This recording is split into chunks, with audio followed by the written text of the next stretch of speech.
Welcome back, Knuckleheads. I am Lupine Fiasco, and this is Daily FaB Gameplay.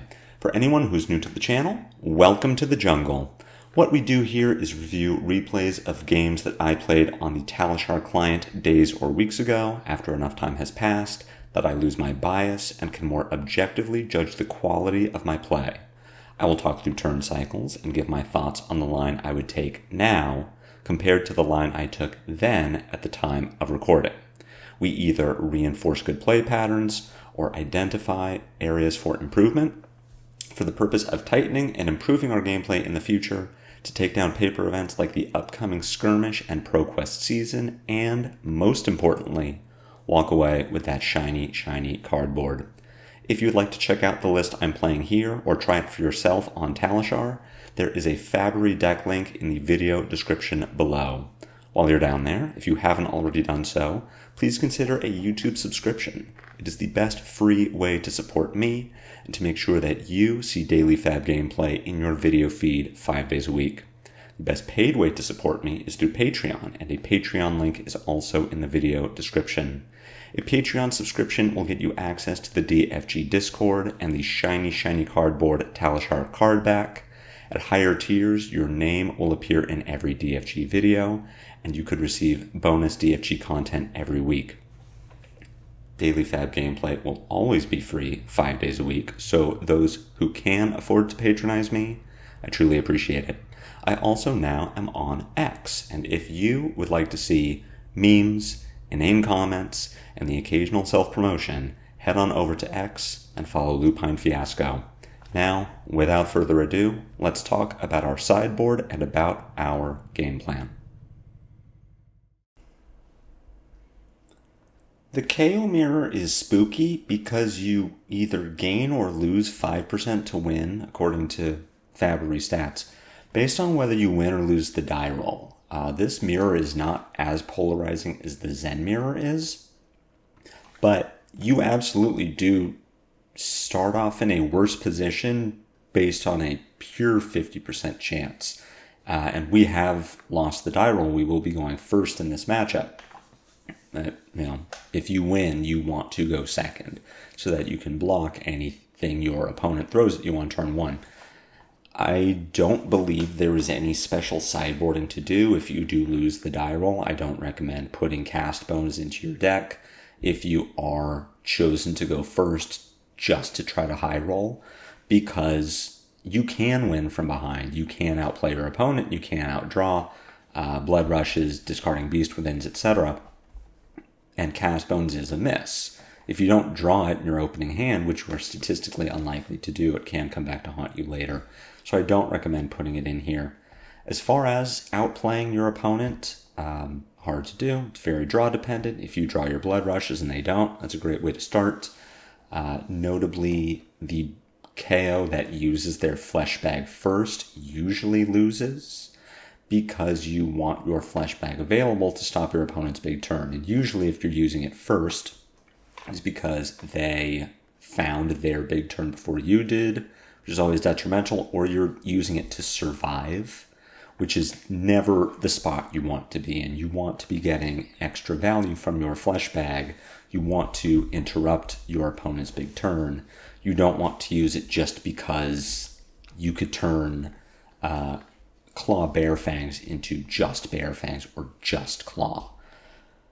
That's sort of it. You know the Kayo playstyle by this point. We are just going to jump into the game. I do lose this one, spoilers. And there are a few points where I feel like I was affected by variance. I want to really pay attention to times where I was not affected by variance. And if I did get outplayed at any point, or were just some instances of bad luck.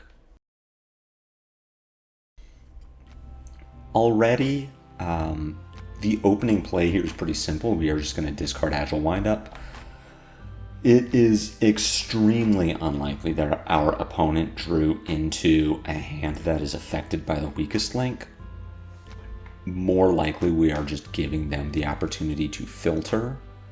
And if our opponent does discard a windup on our turn to make might or agility taking priority at the end of our turn. Maybe then our line changes. Maybe then we do play Bear Fangs to try to push some damage, or think maybe Wild Ride hits something.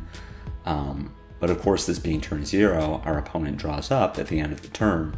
So Wild Ride hitting a Pulping or a Weakest Link hitting a Pulping or a Wild Ride doesn't really help us.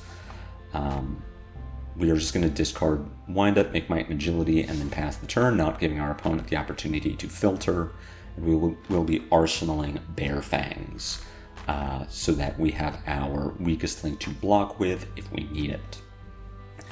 Here, looking at a Pulping for 6, it does hit. We don't need to block this.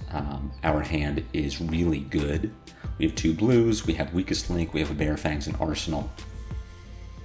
And our opponent, in fact, does miss the additional resource to work a Mandible Claw into this turn. We can take 8 here and just go to 26. At this point, we have a real question of how we want to play out our turn. The biggest damage potential is to attack with Bear Fangs from Arsenal, pitching a blue, hope to... really, we could just draw and discard anything, as long as we keep a blue and a Weakest Link. But because we are already at a disadvantage, I want to more heavily prioritize Disruption. And that means that I want to attack with Weakest Link while it is a 2 for 7. I also don't want to take the chance. It's only a 25% chance, but I don't want to take the chance that we discard the Weakest Link to Bear Fangs. So what I can do with this hand is attack with the Weakest Link, pitching a blue. Then I can play Pulping, pitching a blue. We draw a discard off the top of the deck, float 2 resources, and either get 2 Bear Fangs from Arsenal or Mandible Claw, depending on how our opponent blocks. But Weakest Link here for 7, either it will do nothing, or it will prompt multiple equipment blocks and a card from hand from our opponent. It does just get Beast Within and a Bone Breaker, which tells me that they do not have non-blocks in hand. That's bad luck for us. We see Swing Big, E-Strike, Agile Wind Up. Great hand from our opponent. They either get to Swing Big for 10, Arsenal E-Strike, or they get to E-Strike for 9, discard Agile Wind Up. So unlikely that our opponent is going to block this turn. We could Mandible Claw Bear Fangs, hope to Arsenal a Pulping, but if the Bear Fangs draws discards a Pulping and maybe leaves us with a blue, that's pretty bad for us. So I do like Pulping Claw. We know that our Arsenal is not under pressure here, so I don't feel awkward about keeping it. If we knew that our opponent had a Command and Conquer in hand or a Send Packing, now we are going to attack with Bear Fangs just to get rid of it. But because that isn't the case, we are going to hold on to the Bear Fangs and maybe look for a 5-card hand coming up.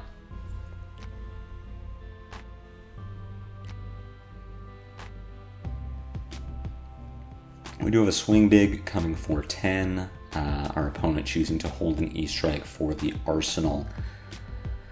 How do we want to play around this?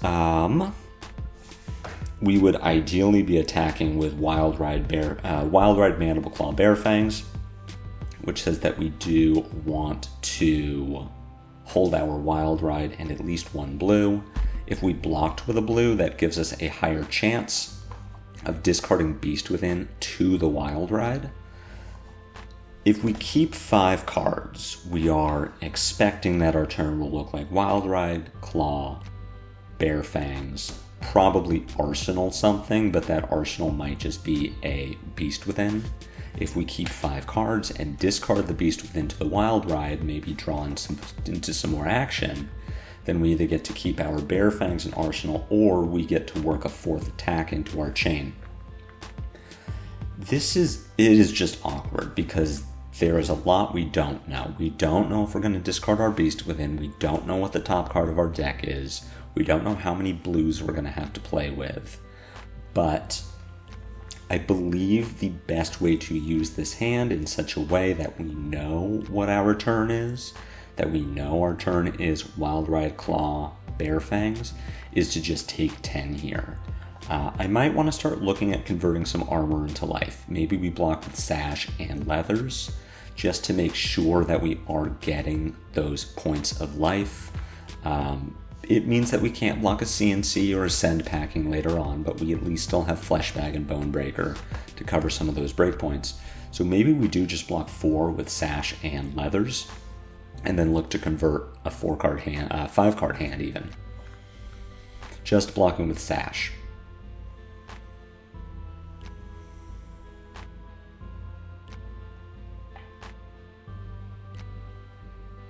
Wild Red coming in, we do get lucky and discard our Beast Within.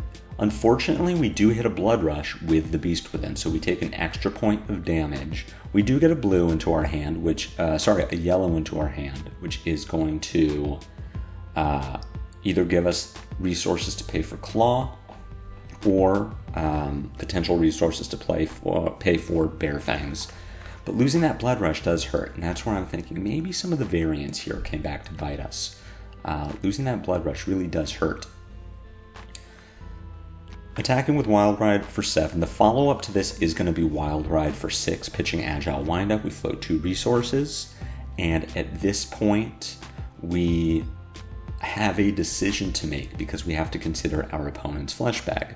If we attack with Mandible Claw for 3, we keep a card in hand, we leave the door open to getting Fleshbagged, and we can discard Agile Windup to make Agility, but we don't get to attack with Bare Fangs. What we'd really like to do with this turn is attack with Claw, then attack with Bare Fangs.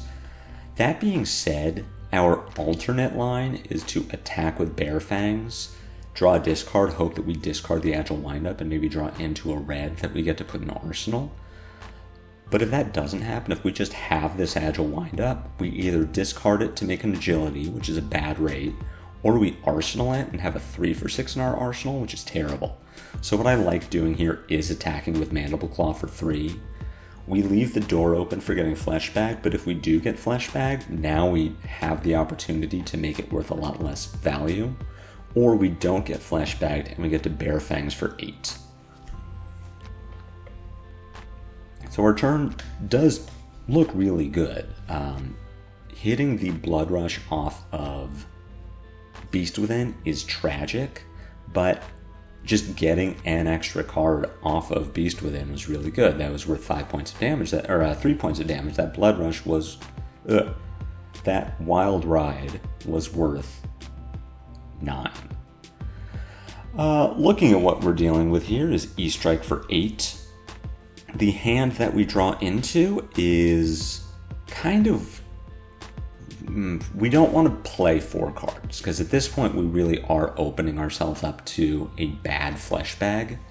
If we play Wild Ride, pitch a blue, then draw a discard, say we keep a blue and a Command and Conquer. Against any non-brute, we're really in now, because we get to Mandible Claw CNC or Mandible Claw Bare Fangs.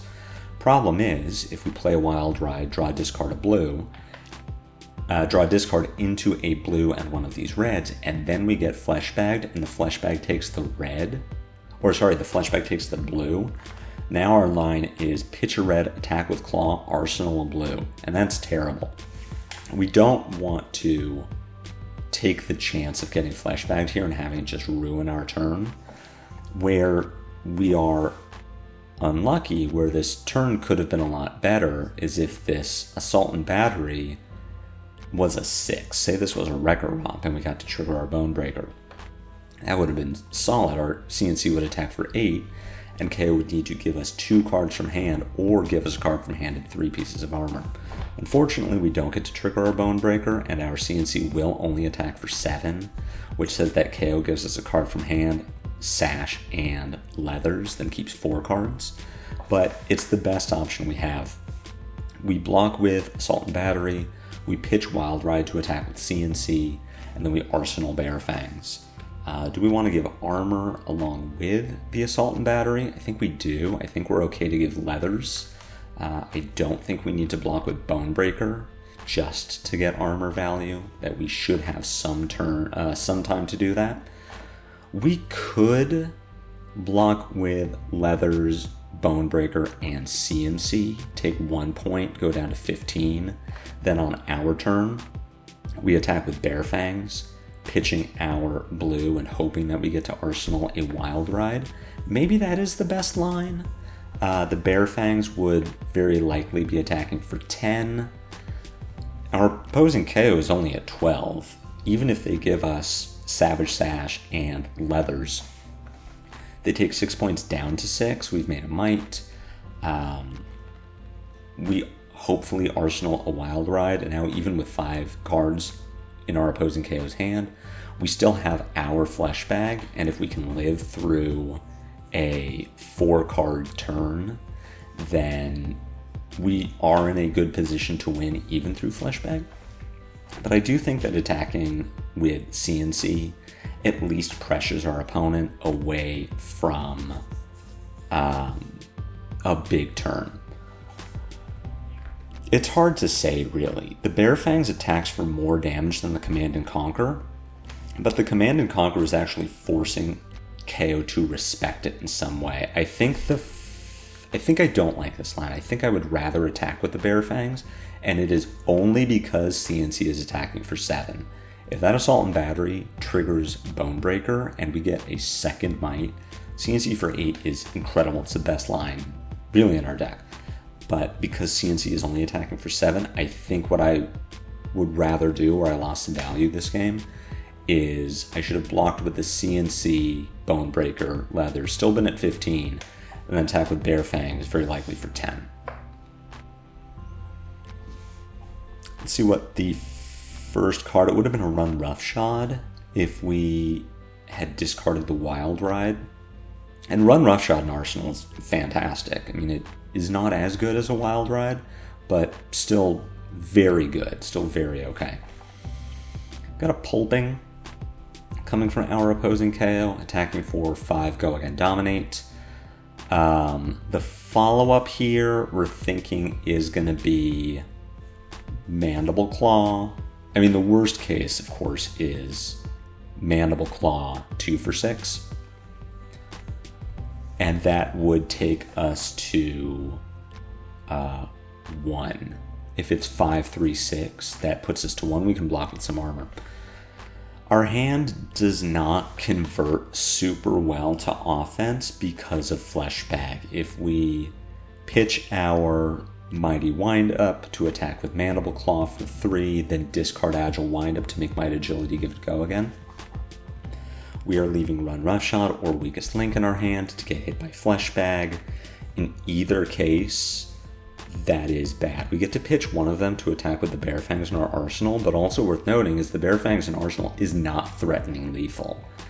Between Claw for 3 and Bare Fangs for 8, we put our opponent to 1, and maybe they would block to play around a Beast Within discard, but this isn't like the big explosive thing we need to do.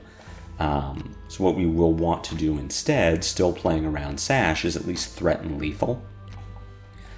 And that means discarding Agile Wind-Up on our opponent's turn to make Agility, then attack with Weakest Link to threaten some disruption.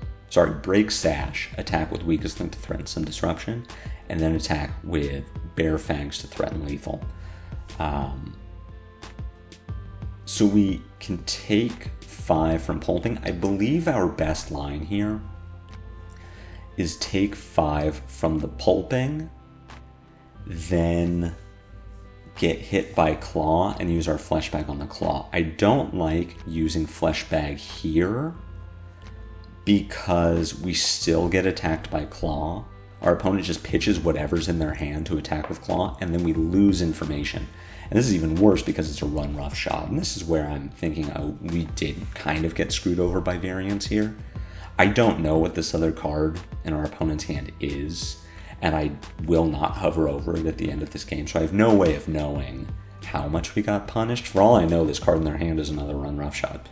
But either way, they are likely to pitch to Mandible Claw and then play the finisher. And if we Flesh Bag the Claw instead of the Pulping, then they have no follow-up from the Mandible Claw. In this point, because we fleshbag the pulping, we do leave the door open for a run roughshod play. And for all we know, the follow-up to the pulping was run roughshod. They arsenaled his last card, and then we still have a fleshbag. So this was definitely a mistake. We got hit by variance for them still having a run roughshod, but using the fleshbag when we did was the mistake. And that was within our control. I don't think we can block this run roughshod because we still want to discard windup at the end of our opponent's turn. We don't really have a good way to block this and still get value. We attack with, say we block with Weakest Link and Bonebreaker. We go to 11, we make a Might.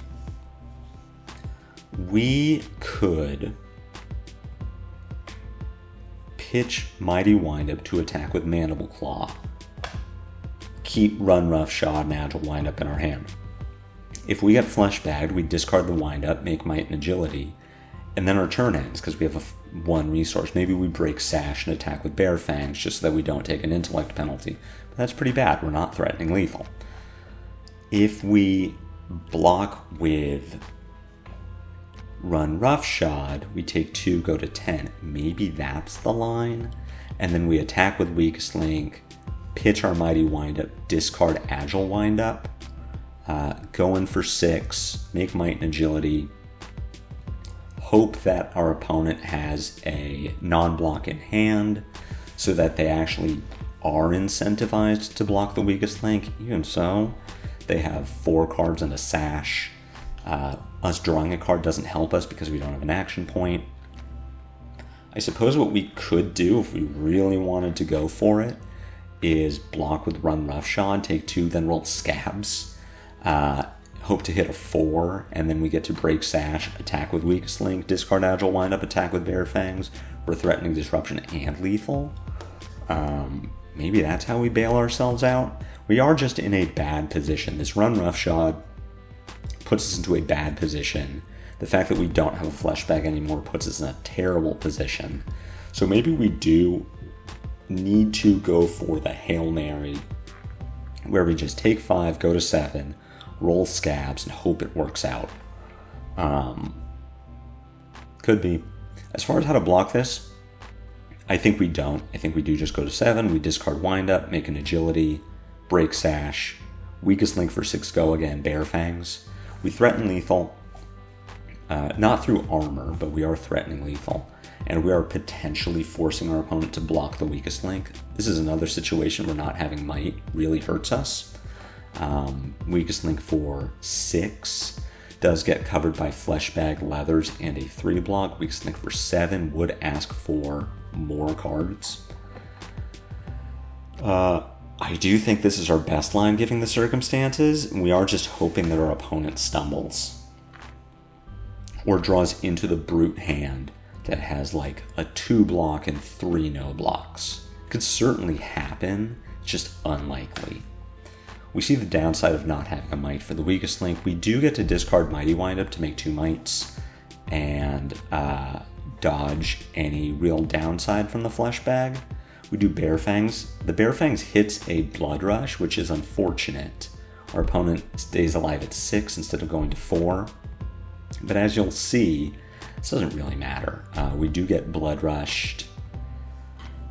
We have an out if our opponent breaks Sash and we don't die.